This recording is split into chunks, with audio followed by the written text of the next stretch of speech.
तो भाई आज का स्मैकडाउन देख के तो भाई साफ पता लग चुका है कि फ्यूचर में आपको Jacob Fatu versus Solo Sikoa के बीच में कोई बड़ी फ्यूड देखने को मिल सकती है। मैंने आपसे बिफोर मंडे नाइट रॉ और नेटफ्लिक्स की ये बात कही थी कि सोलो सिकोआ अगर रोमन रिंग से हार गया, उला फाला नहीं रिटेन कर पाया, तो समझ लेना या तो सोलो सिकोआ फेस बन जाएगा या तो रोमन की साइड चला जाएगा। वरना भाई यहां पर दोस्तों फेस की बजाय सोलो सिकोआ एक अलग ही अपना रूप दिखाने वाला है, और आज स्मैकडाउन के एपिसोड में उसने वो चीज दिखा भी थी। तो welcome to the cult of wrestling. बहुत इंटरेस्टिंग आफ्टर मैथ की बात करूंगा स्मैकडाउन के बारे में। देखिए शुरुआत इसी टॉपिक से करता हूं, क्या Jacob Fatu versus Solo Sikoa के बीच बो दिए गए हैं कंपनी ने? तो देखिए भाई इसका सीधा सा जवाब दूंगा। अब सोलो सिकोआ आपको जो देखने को नजर आने वाला है कुछ और ही स्टोरी होगी उसकी, बिकॉज आज वो कुछ नहीं बोला। आज स्मैकडाउन के एपिसोड में जब ये सारे आए, और खासकर सोलो सिकोआ तो लास्ट वीक अवेलेबल ही था, लेकिन इस वीक जब सोलो सिकोआ आया तो भाई वो डिसअपॉइंटेड लग रहा था, परेशान लग रहा था और बेइज्जती फील कर रहा था। और आज वो बोलेगा भी क्या, बिकॉज वो हार चुका है मैच। उला फाला उसके पास नहीं है, वो ट्राइबल चीफ नहीं रहा, और फैंस उसको बू कर रहे थे, लेकिन सोलो सिकोआ ने कोई रिएक्शन नहीं दिया। और एक छोटा सा क्लेजर करते हुए रिंग से बाहर निकलते हुए बैक स्टेज से, मतलब जो उनके साइड में जगह होती है, ऑडियंस के बीच में से एग्जिट कर गया पूरी अरीना को। और ये देख के भाई जेकब फाटू हिल गया। जेकब फाटू ने खतरनाक प्रोमो कट किया। मेरे को लग रहा था कहीं ना कहीं जेकब फाटू ने वो एक जो हमको क्लू देना था कि वो टर्न कर देगा सोलो सिकोआ पे, वो आज मिल चुका है। जेकब फाटू ने जो प्रोमो कट किया है, पहले तो उसने लव यू सोलो बोला ही नहीं, उसने सबसे बड़ी चीज बोली कि लोग तुम मुझे अंडर एस्टिमेट कर रहे हो, तुम सोच रहे हो कि मैं कुछ नहीं हूं, मैं यहाँ चेला बन के आया हूं, लेकिन बता दूं मैं सबका बॉस हूं, मैं ये हूं, मैं वो हूं, मैं ये हूं, और मुझे कोई हरा नहीं सकता। और आज जेकब फाटू का जो प्रोमो था भाई, one of the best promo था, सबसे फास्ट प्रोमो दिया है इसने। और I think Jacob Fatu mic पर कमाल बोल सकता है, ये बात आपको पता चली चाहिए है। तो क्या वाकई में आपको फ्यूचर में जाके भाई देखने को मिलने वाला है सोलो सिकोआ वर्सेस जेकब फाटू? सीधा सा जवाब दूंगा भाई, बिल्कुल होगा। हो सकता है रेसलमेनिया 41 में ये मैच हो, बिल्कुल चांसेस हैं। देखिए रेसलमेनिया 41 में आप उम्मीदें लगा लीजिए कि जेकब फाटू के लिए बड़ा कुछ होगा, बिकॉज आरडब्ल्यूई कंपनी ने जिस तरह जेकब फाटू को माइक दिया है भाई, समझ लो अब जेकब फाटू एक सिंगल लेवल पे उतरने वाला है। अभी जो ब्लड लाइन का चैप्टर है ना, ये न्यू ब्लड लाइन, ये ओल्ड ब्लड लाइन, ये सब खत्म हो जाएगा। मैंने आपको कहा था भाई इसको खत्म करो, और फाइनली अब लग रहा है कि ब्लड लाइन का जो चैप्टर है खत्म हो चुका है। New blood line, old blood line, who is the tribal chief, ये सब खत्म हो जाएंगी चीजें, और होनी भी चाहिए। बहुत बोरिंग हो चुकी है, 5 सालों से देख रहे हैं, और आज हमको कुछ नया तड़का देखने को मिला है। जेको फाटू की तरफ टामा टूंगा है। हो सकता है सोलो सिकोआ अकेला पड़ जाए भाई, कुछ भी हो सकता है। आप बेबी फेस टर्न हो सकता है सोलो सिकोआ का, बिल्कुल हो सकता है, लेकिन अब देखना इंटरेस्टिंग होगा कि आगे की स्टोरी किस तरह से डब्ल्यू कंपनी चलती है। बिकॉज यहाँ पर ऐसा नहीं है कि सोलो सिकोआ अपने भाइयों की तरफ चला जाएगा कि हाँ मेरे भाई मैं वापस आ गया हूँ, मैं हार गया हूँ, भाई ऐसा नहीं होने वाला। लेकिन आपको याद होगा सोलो सिकोआ ने एक बात कही थी पॉल हेमन से कि अगर मैं हार गया तो मैं एक्नॉलेज करूंगा रोमन रेंस को। और अब वो वाकई हारा है, और अब इस बात को शायद वो एक्नॉलेज करेगा। हो सकता है वो रोमन रेंस को एक्नॉलेज करे, हो सकता है वो पॉल हेमन को एक्नॉलेज करे, और यही सब देख के जेकब फाटू सोलो पे अटैक कर दे। कुछ भी हो सकता है भाई, कुछ भी हो सकता है। अब चीजें बदलेंगी और इंटरेस्टिंग होएगी, जैसे कि लास्ट ईयर हुई थी।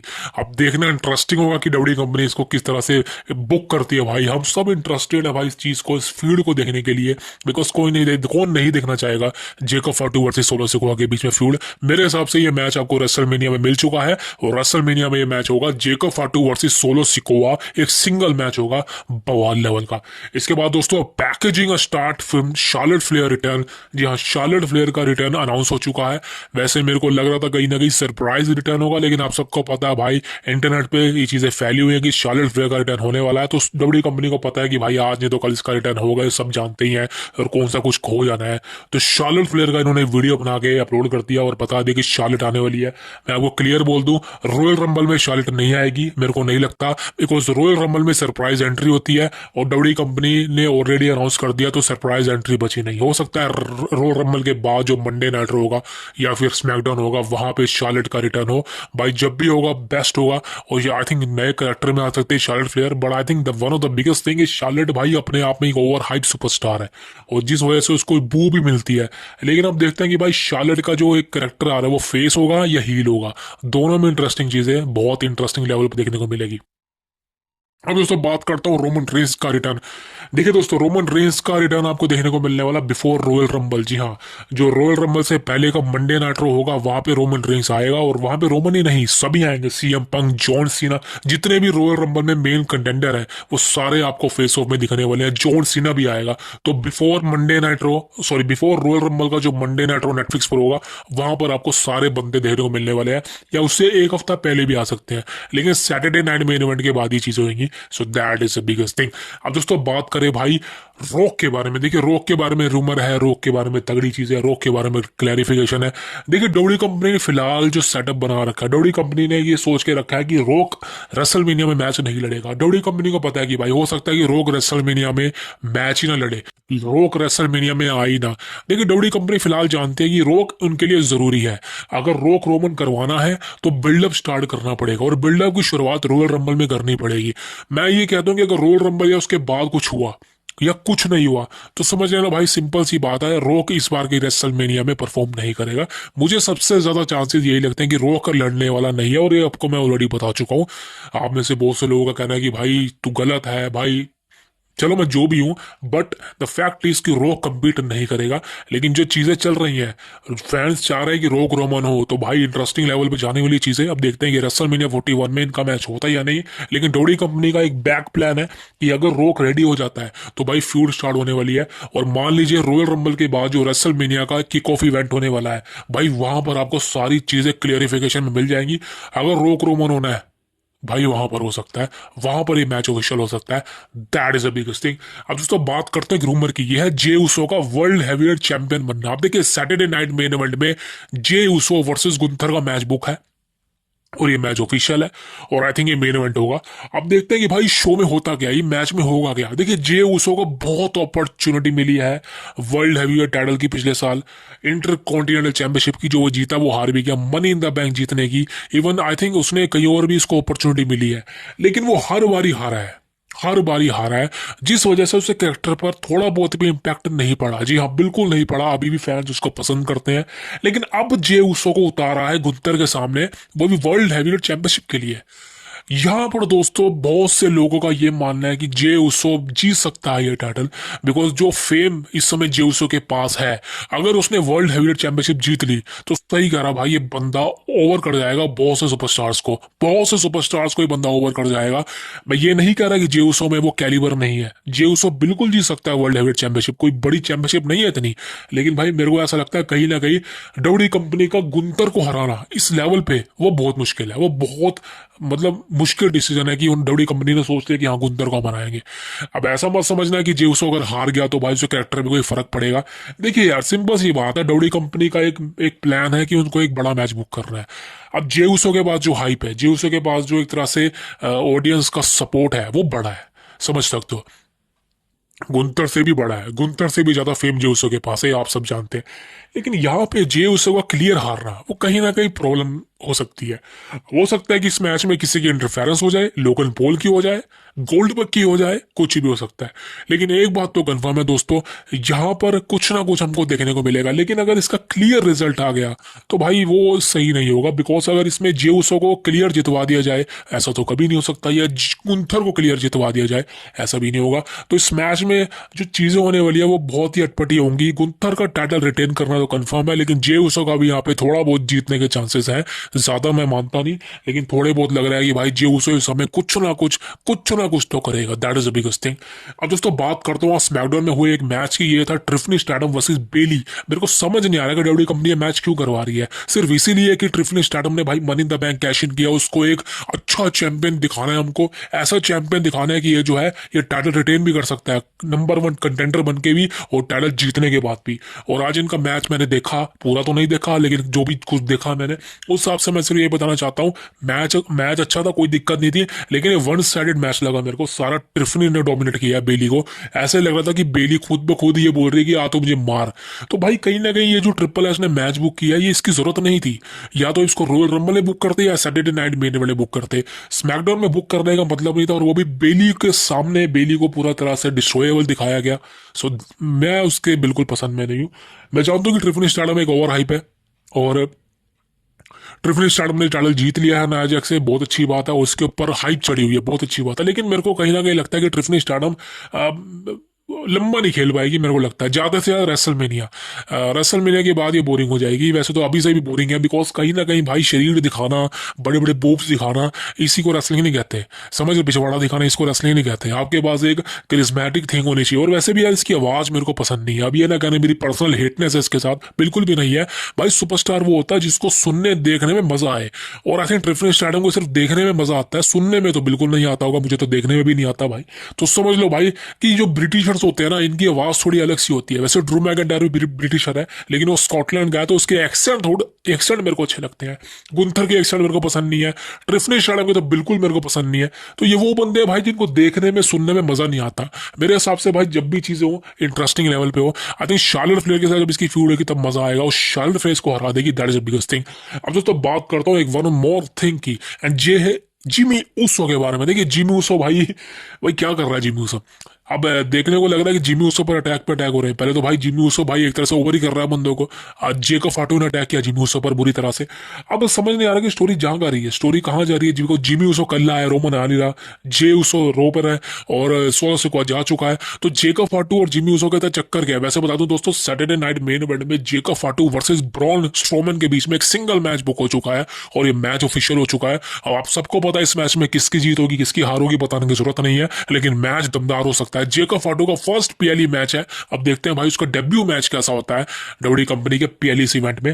That is the biggest thing. अब दोस्तों बात करना चाहता हूँ last, and this is one of the biggest thing. ये है रेसलमेनिया 41 की प्रेस कॉन्फ्रेंस। आप देखिए प्रेस कॉन्फ्रेंस हर रेसलमेनिया में होती है, एज यू नो डेट, पर बताया जा रहा है कि इस बार की जो रेसलमेनिया की प्रेस कॉन्फ्रेंस होगी वो बहुत ही अलग तरीके की होगी। प्रेस कॉन्फ्रेंस का मतलब रेसलमेनिया किक ऑफ इवेंट से नहीं कह रहा हूँ जो रेसलमेनिया 40 में हुआ था।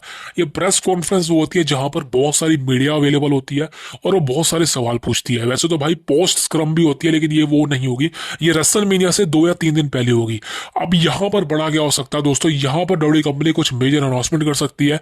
अब रेसलमेनिया में भाई ऐसा कुछ मेजर अनाउंसमेंट, वो भी रेसलमेनिया से पहले कुछ भी हो सकता है भाई। हो सकता है यहाँ पे किसी का रिटर्न हो, कोई बड़ा स्टार हो, या फिर कोई बड़ी प्रमोशन कंपनी हो। पैसे तो बता दूं भाई, टीएनए और डब्ल्यूडब्ल्यूई कंपनी का मर्ज हो चुका है। और मर्ज का मतलब ये नहीं कि टीएनए डब्ल्यूडब्ल्यूई कंपनी बन चुकी है, मतलब इनका कॉन्ट्रैक्ट और लंबा जा चुका है।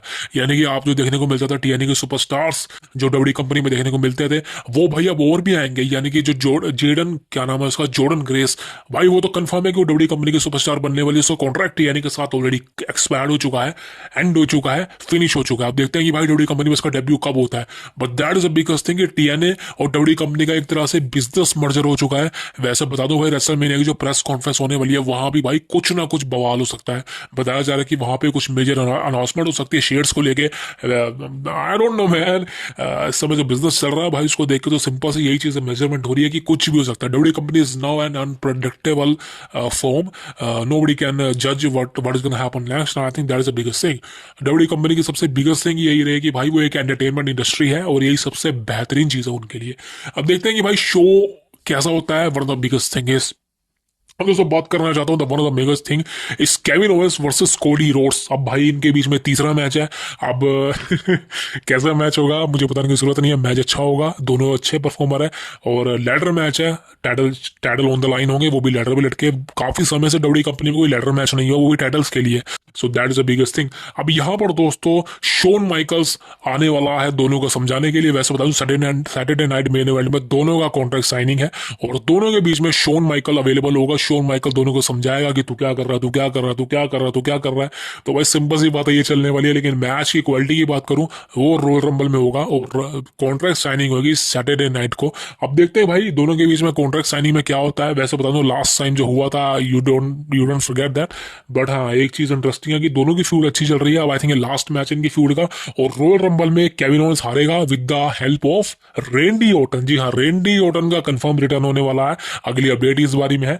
ओटन गायब हुआ था क्राउन जूल के बाद से। I think show. हाँ, और क्राउन जूल के बाद से करीबन 3 महीने हो चुके हैं, ओटन का कोई अता पता नहीं है। वैसे बता दो भाई, ओटन ऑलरेडी 1.5 साल के लिए गायब हो गया था, आपने भाई दोबारा से ओटन को गायब कर दे, सही बात नहीं है। इतनी कोई हार्ड इंजरी नहीं हुई है। वैसे बता दो, केविन ओवेंस को भाई ओटन से ज्यादा हार्ड डीडीटी मारी थी केविन ओवेंस ने, जो टूबस्टोन मारा था।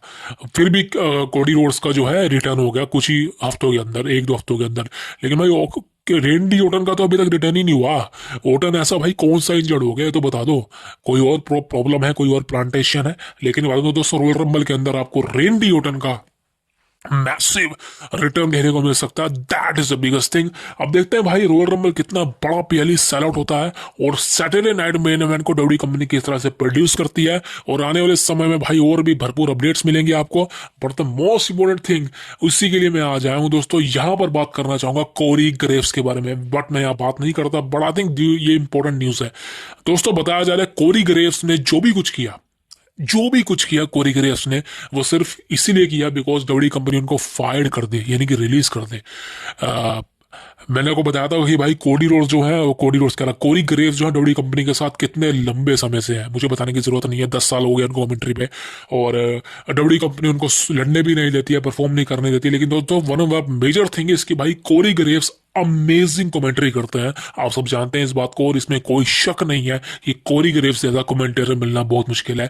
लेकिन फिलहाल जब से कोरी ग्रेव्स को एनएक्सटी में डाला गया है, कोरी ग्रेव्स परेशान है, और ये बात की कंप्लेन उन्होंने करी भी है। लेकिन डब्ल्यू कंपनी को, ट्रिपल एच को शायद ये नजर नहीं आता, जिस वजह से कोरी ग्रेव्स ने खुद ही स्टेप लिए और एनएक्सटी के शोज को मिस आउट किया। और अब बताया जा रहा है कोरी ग्रेव्स शो पर नहीं जा रहे, जिसका सिंपल सा रीजन है कोरी ग्रेव्स की बुकिंग। एनएक्सटी पे डाल दिया मंडे नाइट रो पे, आपको लगता है कोरी ग्रेव्स बड़ा चेहरा नहीं है, आपने पैट मैकेफे को बुला लिया।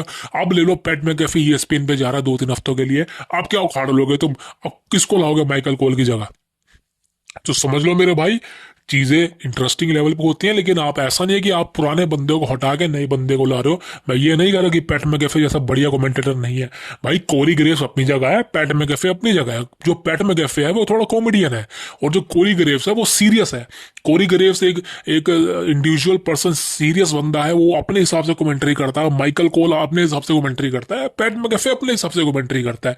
लेकिन आप कौन होते हुए तय करने वाले कि who is the biggest star on Netflix और रो और नॉट? कोरी ग्रेव्स अपनी जगह बेस्ट है, पैट मैकेफे अपनी जगह बेस्ट है, और वो अपनी जगह बेस्ट है। बट ये मत बोलिए ना भाई आप कि कोरी ग्रेव्स एक बड़ा स्टार नहीं है नेटफ्लिक्स पर आने के लिए। नेटफ्लिक्स पर आने से कौन सा आपकी व्यूअरशिप में बवाल आ गया? अभी इस हफ्ते की व्यूअरशिप देखना कितनी जाएगी, देखते हैं भाई। बिकॉज व्यूअरशिप तो उस हिसाब से आने नहीं जिस हिसाब से आप सोच रहे थे। सो मेरा हिसाब सिंपल सा ये है, किसी भी इंसान को कम मत समझो, ज्यादा मत आको। Corey Graves is the best announcer, उसको मंडे नाइट रो पे फिक्स करो या स्मैकडाउन में फिक्स करो। That is the biggest thing. तो दोस्तों, आज की अपडेट यही खत्म करता हूँ। कुछ ज्यादा खास अपडेट नहीं थी, लेकिन हाँ, आफ्टर मैच की बात कर ली। That is the biggest thing. Future में क्या होता है I don't know about the W content is happen, but हाँ, एक मोस्ट इंपोर्टेंट चीज है, सब्सक्राइब के बिना मत जाना। Subscribe to the cult of wrestling for the latest news about WWE। I see you tomorrow. Thank you very much. See you next.